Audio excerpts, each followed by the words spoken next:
बहुत बहुत स्वागत है आप सभी का अपने इस online YouTube channel advance learning institute में।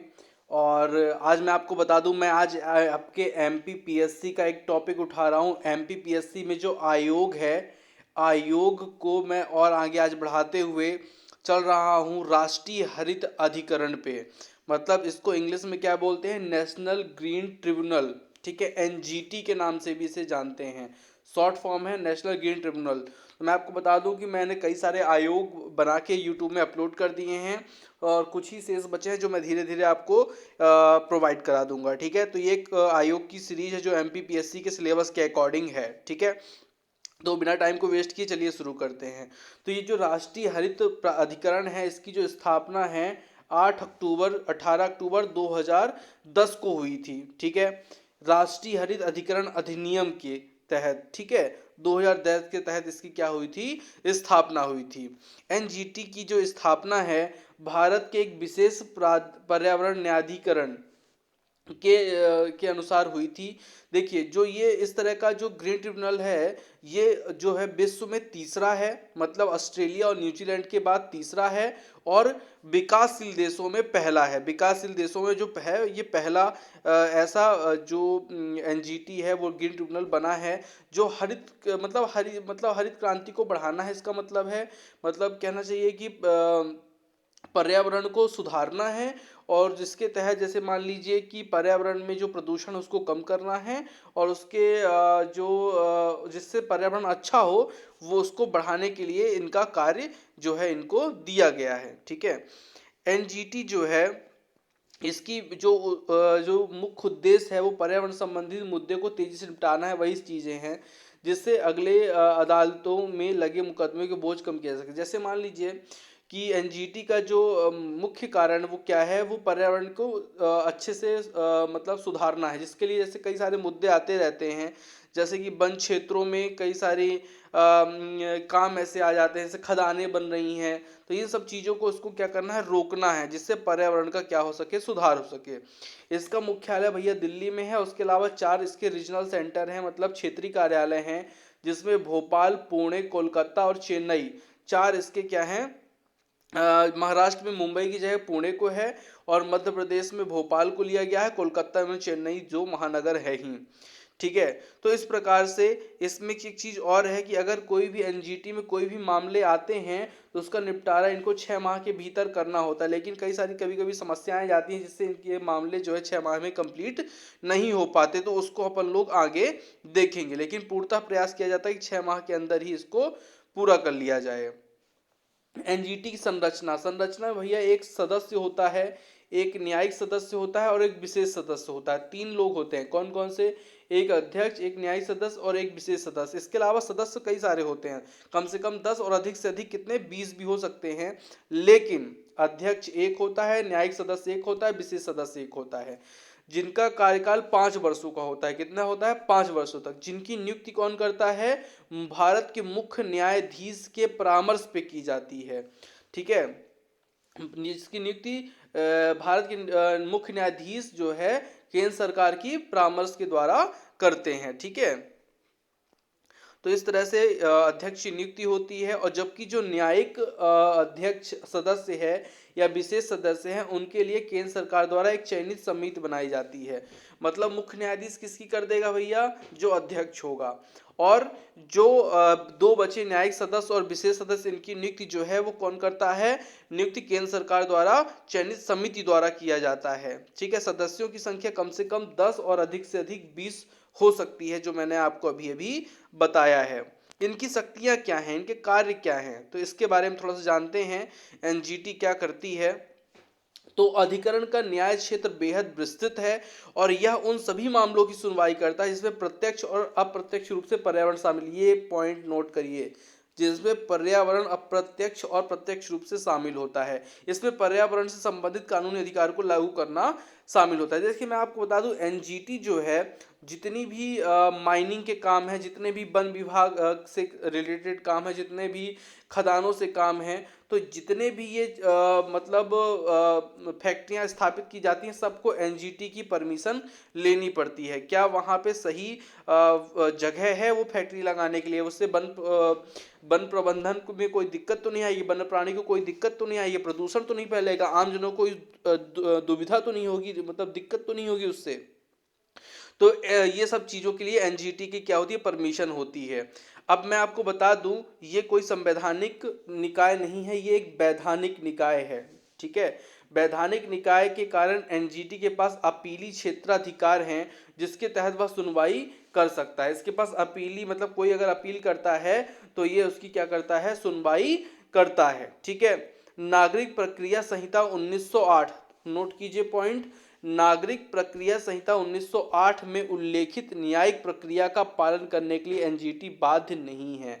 मतलब कुल मिला के मैं आपको बता दूं, नागरिक प्रक्रिया संहिता जो है उसमें मतलब ये जरूरी नहीं कि एनजीटी उसको फॉलो करे। ठीक है, बाध्य नहीं है उसके लिए। ठीक है, किसी भी आदेश, निर्णय, अधिनिर्णय को देते समय यह आवश्यक है एनजीटी उस पर सतत विकास, निवारक, प्रदूषण प्रदूषक भुगतान आदि सिद्धांत लागू करे। हाँ, ये चीज जरूर है। जैसे मान लीजिए कोई फैक्ट्री लग रही है, तो फैक्ट्री अगर लग रही है तो ये एनजीटी जरूर चेक करेगा कि वहां पे कोई ऐसी चीज तो नहीं है जिससे विकास प्रभावित हो रहा हो। ठीक है, वहाँ पे कोई ऐसी समस्या आ रही हो जिससे मतलब जो आम जन को दिक्कत हो, या फिर वहाँ पे ऐसा तो नहीं है जहाँ पे क्या होता हो, प्रदूषण हो रहा हो, प्रदूषण के कारण कोई दिक्कत आ रही हो। अगर ऐसा है तो उसके लिए उनको राशि क्या होती है? पे करनी पड़ती है। ठीक है, अधिकरण अपने आदेश क्या हैं? इनके आदेश क्या होते हैं अधिकरण के एनजीटी के? तो पर्यावरण प्रदूषण या किसी अन्य पर्यावरण क्षति के पीड़ितों को क्षतिपूर्ति प्रदान करना। अगर मान लीजिए वहां पे फैक्ट्री लग रही है, वहां पे कई लोगों को दिक्कत हो रही है, उस कारण से उनको क्षतिपूर्ति राशि दिलवाना एनजीटी कार्य है। क्षतिग्रस्त संपत्तियों की बहाली अथवा उनका पुनर्निर्माण करना। अगर मान लीजिए कोई भी किसी भी फैक्ट्री द्वारा कोई नुकसान हो गया है, जैसे पर्यावरण को कोई नुकसान हो रहा है, तो उसकी क्षतिपूर्ति करवाएगा। मतलब जैसे मान लीजिए वन विभाग की कुछ जगह ले ली गई है, किसके द्वारा? मान लीजिए कुछ फैक्ट्री के द्वारा अधिकार के लिए उसके पेड़ पौधे गिरवा दिए गए, तो फिर क्या होता है? एनजीटी उन पेड़ पौधों के लिए नुकसानी दिलवाती है। ठीक है, इसी प्रकार से मतलब कोई भी क्षतिपूर्ति जो होती है उसको दिलवाने का काम कौन करती है? एनजीटी करती है।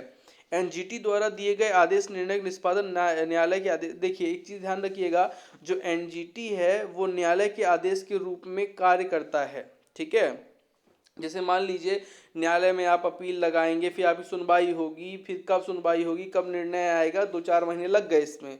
और एनजीटी जो है ये एक प्रकार का न्यायालय ही है जो तुरंत क्या कर देता है? निर्णय कर देता है। इसलिए एनजीटी का महत्व ज्यादा बढ़ जाता है। एनजीटी अधिनियमों में नियमों का पालन न करने पर दंड का प्रावधान भी है। भैया 3 वर्ष तक कम से कम कारावास आपको हो सकता है। निश्चित समय कुछ भी हो सकता है, 2 महीने 4 महीने, लेकिन 3 वर्ष तक इसमें आपको क्या हो सकता है? कारावास हो सकता है। ये एनजीटी अधिनियम के नियमों का पालन करने पर दंड का प्रावधान किया गया है। ठीक है, और इसमें भी आप लोग को कुछ जानने लायक चीजें हैं, मैं आपको बता देता हूं। तो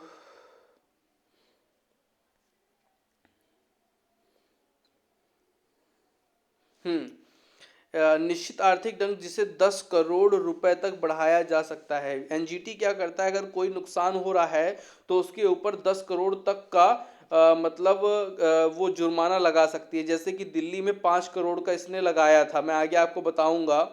ठीक है, कारावास और आर्थिक दंड दोनों, मतलब पैसे भी आपको भरने पड़ सकते हैं और जेल भी आपको जाना पड़ सकता है। ठीक है, एनजीटी द्वारा दिए गए आदेश, निर्णय, अधिनिर्णय के विरुद्ध सर्वोच्च न्यायालय में 90 दिन के भीतर अपील की जा सकती है। अगर मान लीजिए आपको एनजीटी के निर्णय से कोई प्रॉब्लम है, तो आप 90 दिन के अंदर क्या कर सकते हैं? न्यायालय में अपील कर सकते हैं। ये आपका अधिकार आपको दिया गया है। एनजीटी जो है वो पर्यावरण से संबंधित 7 कानूनों के तहत नागरिक मामलों में सुनवाई कर सकता है। 7 नियम इसको कौन कौन से हैं जिसमें ये कार्यवाही कर सकता है, और 2 ऐसे नियम भी हैं जिनमें ये कार्यवाही नहीं कर सकता है। तो सबसे पहले जल प्रदूषण निवारक और नियंत्रण अधिनियम 1974 के तहत ये कार्यवाही कर सकता है। जल प्रदूषण निवारण और नियंत्रण उपकर अधिनियम 1977 के तहत भी यह क्या कर सकता है, कार्यवाही कर सकता है। वन संरक्षण अधिनियम 1980, याद रखिए कई बार पूछा जाता है कौन सा अधिनियम है। 1980 वन संरक्षण अधिनियम कब पारित किया, तो 1980 में।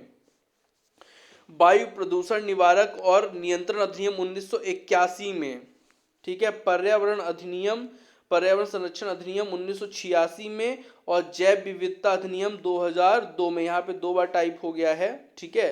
तो यहाँ पे एक कोई अधिनियम छूट रहा है, चलिए मैं उसको आपको कमेंट में बता दूंगा। तो जैव विविधता अधिनियम 2002, ठीक है, ध्यान रखिएगा, जैव विविधता अधिनियम 2002। ऐसा भी पूछ सकता है जैव विविधता अधिनियम कब पारित हुआ, तो 2002 में, ठीक है। पर्यावरण संरक्षण अधिनियम 1986 में। वायु प्रदूषण निवारण और नियंत्रण अधिनियम 1981 में। वन संरक्षण अधिनियम 1980 में। तो ये जो हैं अधिनियम, इनके तहत कोई भी मतलब एनजीटी जो है वो कार्यवाही कर सकती है, ठीक है। अब क्या है इसमें, उपरोक्त कानूनों के तहत सरकार द्वारा दिए गए किसी भी निर्णय को एनजीटी समक्ष में चुनौती दी जा सकती है। चलिए ये तो हो गई चुनौती की बात। अब इसका महत्व क्या है भैया, एनजीटी का महत्व क्या है, क्यों इतनी बड़ी संस्था है ये, क्यों इतना महत्वपूर्ण इसके कार्य हैं, तो इसके बारे में थोड़ा सा जान लेते हैं। विगत वर्षों में एनजीटी ने पर्यावरण के क्षेत्र में महत्वपूर्ण भूमिका निभाई है और जंगलों में वनों की कटाई से लेकर अपशिष्ट प्रबंधन आदि के लिए सख्त आदेश पारित किए। ये जान लीजिएगा कि वनों की सुरक्षा में भी इसका बहुत बड़ा योगदान रहता है। क्यों रहता है, जैसे कोई मान लीजिए फैक्ट्री खुलनी है, कोई खदान खुलनी है, कोई भी माइनिंग लगनी है, वो वन क्षेत्र के नज़दीक होती हैं ज़्यादातर, तो उससे पर्यावरण को कोई नुकसान तो नहीं हो रहा, वन्य जीव को कोई नुकसान तो नहीं हो रहा। तो ये सब काम एनजीटी के होते हैं। एनजीटी ने पर्यावरण के क्षेत्र में न्याय के लिए एक वैकल्पिक विवाद समाधान तंत्र स्थापित करके नई दिशा प्रदान की है। इससे उच्च न्यायालयों में पर्यावरण संबंधित मामलों का भार कम हुआ है। इससे में जो उच्च न्यायालय, हाँ देखिए जितने भी देखिए प्रकरण होते थे ये न्यायालयों में जाते थे, तो कई टाइम भी ज़्यादा लग जाता था, समय भी ज़्यादा लग जाता था। और इससे एनजीटी में क्या होता है कि जल्दी समय में और इसकी कार्यवाही हो जाती है पूरी। तो ये सब न्यायालय प्रकरण कम जाते हैं और जल्दी निराकरण भी हो जाते हैं। पर्यावरण संबंधी मुद्दों को सुलझाने के लिए एनजीटी एक अनौपचारिक, मितव्ययी, और वही मैंने जो आपको बताया कि अनौपचारिक, मितव्ययी और तेजी से काम करने वाला तंत्र है। मितव्ययी मतलब कम पैसे खर्च करने पर जल्दी इसका काम हो जाता है। यह पर्यावरण को नुकसान पहुंचाने वाली गतिविधियों को रोकने के लिए महत्वपूर्ण भूमिका निभाता है। जो मैंने आपको बताई हैं चीजें, अधिकरण का कोई भी सदस्य पुनः नियुक्त योग्य नहीं होता, मतलब एक बार वो नियुक्त पा गया तो दोबारा उसको नियुक्त नहीं मिलेगी, इसलिए बिना किसी भय के स्वतंत्रता पूर्वक निर्णय सुना सकता है। चुनौती क्या है भैया, इसमें क्या क्या दिक्कतें आ रही हैं, तो यहाँ पे जो सबसे इम्पोर्टेंट है इस का ये ध्यान रखिएगा, वन संरक्षण अधिनियम 1972 तथा अनुसूचित जनजाति अन्य पारस्परिक वन निवासी अधिनियम 2006 को एनजीटी से बाहर रखा गया है। वन संरक्षण अधिनियम 1972 ये वन विभाग के अंतर्गत आता है। अनुसूचित जनजाति एवं पारस्परिक वन निवासी अधिनियम ये वन विभाग और आपके अनुसूचित जनजाति मंत्रालय के अंतर्गत ये अधिनियम आते हैं, ठीक है। या इसका एक आदिम जात कल्याण विभाग ही बनाया गया है, को एनजीटी के अधिकार क्षेत्र से बाहर रखा गया है। लेकिन इससे कई बार एनजीटी के कामकाज प्रभावित हो जाते हैं। क्यों भैया, वन क्षेत्र की बात आ गई, वन संरक्षण अधिनियम फॉलो नहीं हो पा रहा, तो टाइम लग रहा है, जब उसकी वन विभाग से जांच होगी, रिपोर्ट आएगी, तब वो अपना काम कर पाएगा। अगर उसी से होता तो जल्दी निपटारा कर लेता। समझ रहे हैं आप लोग। चलिए आगे चलते हैं, इसमें थोड़ा सा और जानते हैं क्या चीजें हैं।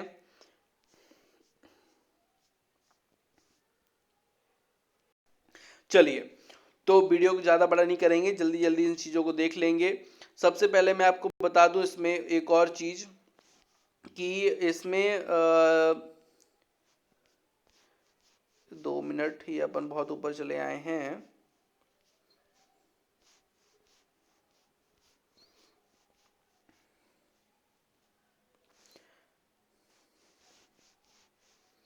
हाँ, तो यहाँ पे आप ये जान लीजिए कि जो एनजीटी कई निर्णयों को उच्चतम न्यायालय की धारा 226 के तहत चुनौती दे सकती है। और उसमें क्या कर सकते हैं, इसमें क्या चुनौती होती है कि न्यायालय जो है एक संवैधानिक अधिकार होता है, जिसको संवैधानिक संस्था है जिसमें संविधान में जिक्र है, जबकि ये क्या है, एक वैधानिक संस्था है, जिसके कारण इसमें क्या होता है, थोड़ी सी क्या हो जाती है, कोई चीज़ क्लियर नहीं होती, परिभाषित नहीं होती, जिससे समस्याएं होती हैं न्यायालय को। ठीक है। आर्थिक वृद्धि और विकास पर प्रभाव डालने के कारण एनजीटी के निर्णयों को समय समय पर आलोचना होती रहती है, बिल्कुल होती होगी। क्योंकि देखिए अब जैसे मान लीजिए जैसे इतनी 1 एकड़ जमीन का 12 लाख रुपए मिलना है, ठीक है। अब उसका इसमें जो है ये राजस्व विभाग का है, लेकिन इसके लिए कोई भी ऐसा निर्णय नहीं दिया गया जिससे उनको देने में मतलब आसानी नहीं हो पाती। अब उसको 12 लाख दे कि 14 लाख दे दे, 12 लाख दे दे तो कम है, 14 लाख ले तो ज़्यादा है, तो ये सब दिक्कतें उसको आती हैं। मुआवजा निर्धारण की कोई स्पष्ट विधि उसको नहीं दी गई है, वही चीज़ जो मैंने आपको बताया। एनजीटी के लिए यह अनिवार्य है कि उसके अधीन जो भी मुकदमा आए उसका निपटारा 6 महीने के भीतर हो जाना चाहिए, मतलब 6 महीने के भीतर हो जाना चाहिए, लेकिन ऐसा हो नहीं पाता क्योंकि कई सारी चीज़ें होती हैं, मानव है, वित्तीय संस्थाओं के अभाव के कारण। ठीक है। फिर क्या है, एनजीटी का न्यायिक तंत्र भी सीमित संख्या में क्षेत्रीय पीठों के कारण बहुत ही अधिक प्रभावित होता है। वो तो है हर जगह की, मतलब जो लोकल जो जगह होती हैं वहाँ पे ये उतने अच्छे से काम नहीं कर पाता। अब ये जो बहुत चीज़ें मैं आपको बता रहा हूँ लास्ट में, ये बहुत इंपॉर्टेंट है।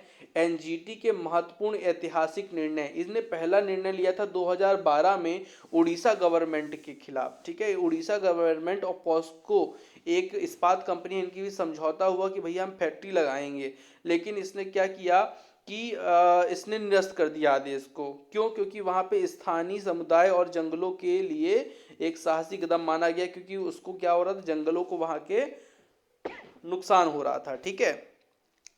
फिर क्या है, 2012 में एनजीटी ने फिर से, 2012 में वो कार्रवाई हुई, 2012 में ये भी कार्रवाई हुई, कचरा जलाने पर पूर्णतः प्रतिबंध लगा दिया था एनजीटी ने। ठीक है। जिसके महत्वपूर्ण ऐतिहासिक माना गया था। ठीक है। वर्ष 2013 में उत्तराखंड मामले में एनजीटी ने अलकनंदा हाइड्रो पावर लिमिटेड को यह आदेश दिया कि वह सभी याचिकाकर्ताओं को क्षतिपूर्ति दे। ठीक है। निर्णय में एनजीटी के प्रदूषक भुगतान के सिद्धांत का पालन किया था। चलिए, तो ये मतलब अब ये नेक्स्ट क्या है, 2015 में एनजीटी ने यह आदेश दिया कि 15 वर्ष से अधिक पुराने सभी डीजल वाहनों को दिल्ली एनसीआर में चलने की अनुमति नहीं दी जाएगी। ये तो आपको पता है कि जो जितने पेट्रोल वाहन है उसके लिए 15 वर्ष, और जितने भी डीजल वाहन है उनके लिए 10 वर्ष का क्या दिया गया है, टाइम लिमिट निर्धारित की गई है। इससे ज़्यादा वाहन जो है नहीं चलाए जाएंगे दिल्ली एनसीआर में। बस 2017 में दिल्ली में यमुना के खादर में आयोजित आर्ट ऑफ लिविंग फेस्टिवल को पर्यावरण के नियमों के उल्लंघन करते हुए पाया गया था, जिसके बाद एनजीटी ने यह उस पर 5 करोड़ रुपए का जुर्माना लगाया था। मतलब ये है कि 2017 में दिल्ली में खादर द्वारा, मतलब यमुना खादर मतलब यमुना का किनारा जो यमुना बैंक, ठीक है, में आयोजित आर्ट ऑफ लिविंग फेस्टिवल को पर्यावरण के नियमों को उल्लंघन करते हुए पाया गया था, जिसके बाद एनजीटी ने 5 करोड़ रुपए का जुर्माना उस पर लगा दिया था। ये कब की बात है, 2017 की। ये डेट जरूर याद रखिएगा, 2017 पूछ सकता है क्वेश्चन। 2017 में एनजीटी ने दिल्ली में 50 माइक्रोन से कम मोटाई वाले प्लास्टिक बैग पर यह कहते हुए अंतरिम प्रतिबंध लगा दिया कि इस प्रकार के प्लास्टिक बैग से जानवरों की मृत्यु हो रही है और पर्यावरण भी प्रभावित हो रहा है, तो इस प्रकार के जो प्लास्टिक बैग है उनको क्या कर दिया जाए भैया, बंद कर दिया जाए। ठीक है। थोड़ा सा लास्ट में पॉइंट, आपकी वीडियो खत्म हो गया, इसमें कोई दो राय नहीं कि बहुत कम समय में एनजीटी ने पर्यावरण संरक्षण के क्षेत्र में उल्लेखनीय काम किया है और पर्यावरण प्रहरी के रूप में अपनी एक अलग छवि निर्मित की है। इसके बावजूद देश में हो रही विकास गतिविधियों के साथ तालमेल स्थापित करके पर्यावरण संरक्षण हेतु एनजीटी के दायरे को और अधिक विस्तृत करने की आवश्यकता है, ताकि देश के विकास के पर्यावरण की मतलब ये है कि कुछ चीज़ें अभी एनजीटी के पास नहीं है, वो चीज़ें भी अगर एनजीटी को मिल जाती हैं तो एनजीटी निश्चित तौर पर जो पर्यावरण को बहुत ही शानदार बनाने पर भूमिका निभा रहा है, तो उससे सफल हो जाएगा। देखिए 2010 से हुआ था स्टार्ट और 2020 आके चला गया, 2021 आ गया, मतलब 10 साल में इन्होंने काफ़ी अच्छा परिवर्तन किया है, जिससे पर्यावरण की जो दिक्कतें हैं वो क्या हो रही हैं, समाप्त हो रही हैं। अगर आप लोग को वीडियो अच्छा लगा है तो शेयर कीजिएगा अपने स्टेटस में, और अगर आप लोग मेरे व्हाट्सएप ग्रुप से ऐड होना चाहते हैं तो इस नंबर पे आप मुझे मैसेज करेंगे तो मैं आपको ऐड कर दूंगा। मैं बता दूं कि पीएससी के सभी प्रकार के नोट्स मैं क्लियर करा चुका हूं, जैसे कि आपका पॉलिटी हो गया, जैसे एमपी आपका चल रहा है, आयोग आपका चल रहा है, जैसे कि आपका पर्यावरण का टॉपिक मैंने आपको पढ़ा दिया है, तो कई सारी तरह की चीज़ें मैंने आपको बता दी हैं और उसको आप लोग देख सकते हैं। और अगर आपको नहीं मिलता तो आप मुझे मैसेज करेंगे तो मैं आपको निश्चित तौर पे उस चीज़ों को शेयर कर दूंगा। तो आज की वीडियो में इतना ही। बहुत बहुत धन्यवाद आप सभी का वीडियो देखने के लिए।